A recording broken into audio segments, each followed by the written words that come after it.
Somos del grupo 401 del Colegio Bachilleres Plantel 12. El día de hoy les venimos a presentar un patrimonio que guarda siglos de historia, leyendas y fe, la parroquia de Santa Bárbara.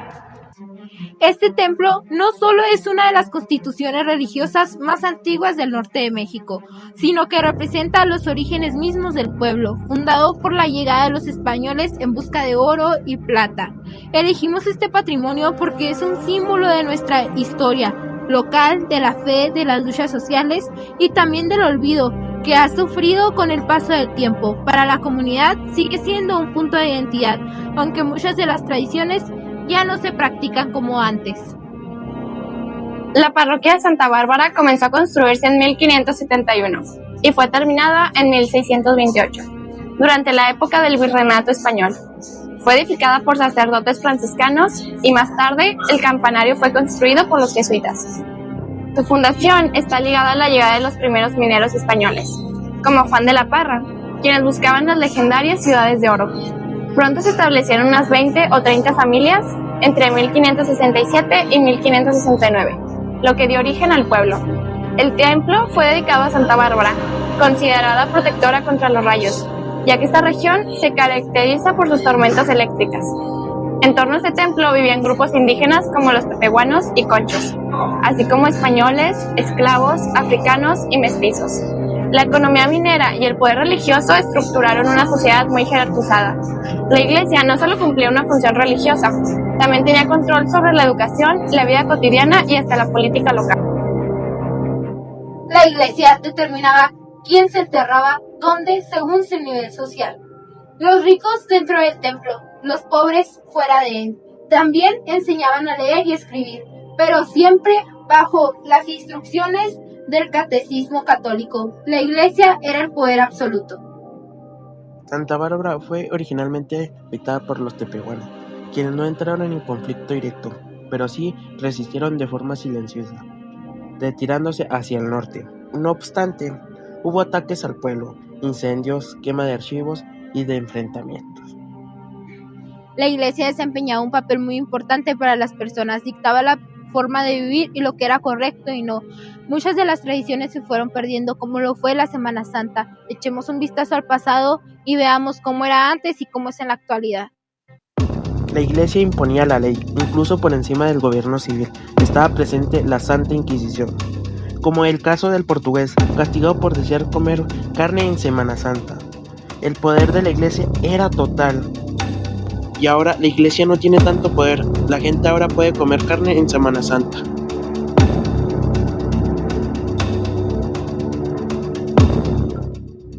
El descubrimiento de oro y plata dio origen al pueblo. Se decía que donde caían rayos había mineral y que ciertos árboles indicaban la presencia de metal. Todo esto convirtió a Santa Bárbara en un pueblo minero virreinal. Hoy tuvimos la gran presencia de una gran persona, quien se ha dedicado toda su vida a recopilar información de aquí de Santa Bárbara. Hoy le vamos a preguntar sobre la parroquia de aquí de Santa Bárbara, su historia, cuándo se creó. Él es el profesor Luis Fernando López Gómez, mayor conocido como el profe Chacho. Oiga, profe Chacho, ¿conoce algo de la historia del lugar de la parroquia? Bueno, la parroquia es construida a la llegada de los españoles, no se construye luego, tarda un tiempo.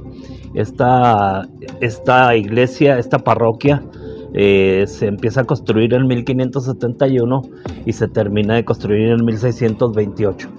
¿Qué significado tiene para usted? Bueno, en lo personal puede ser el motivo religioso.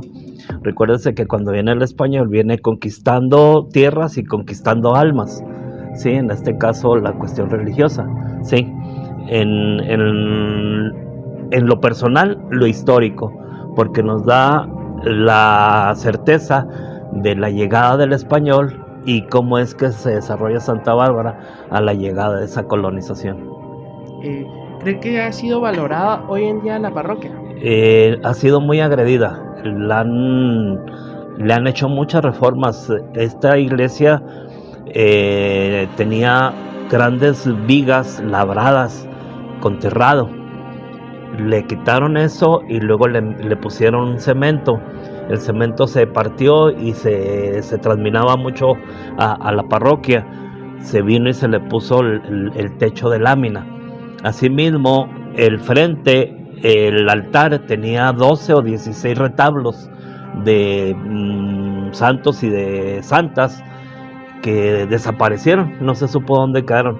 A los lados en las paredes había pinturas del 1600 hechas a base de pintura al óleo. Igual tumban y desaparecen.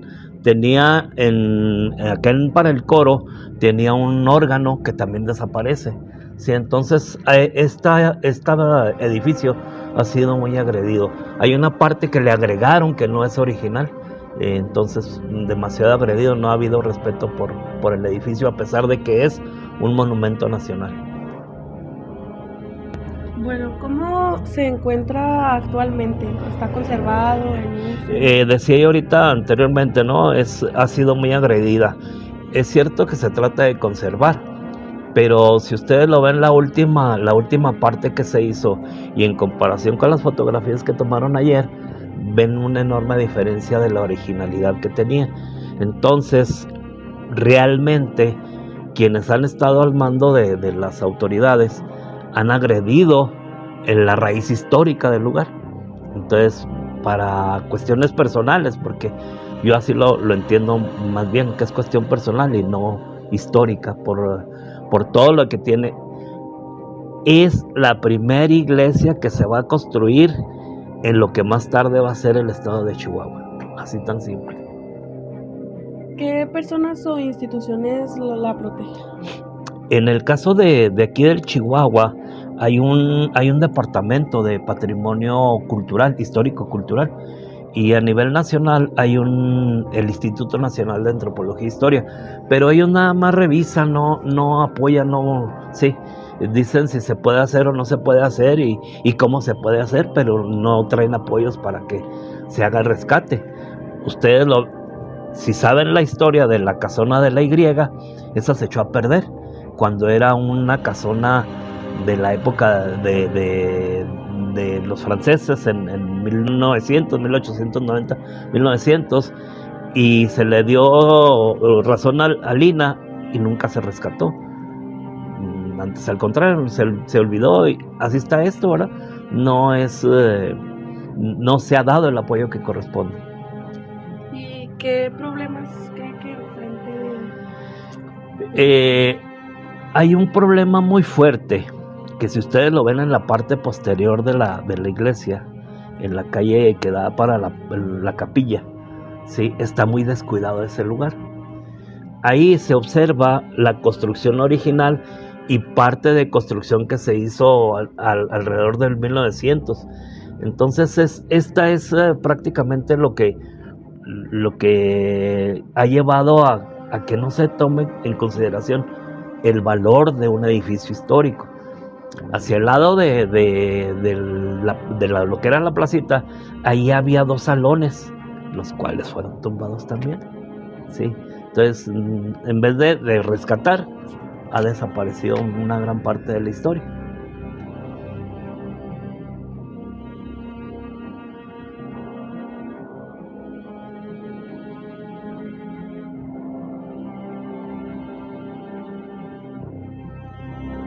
La parroquia no solo era un templo, era una autoridad. Se llegó a establecer la Santa Inquisición, como lo habla el caso del portugués que fue castigado por hablar de comer carne en Semana Santa.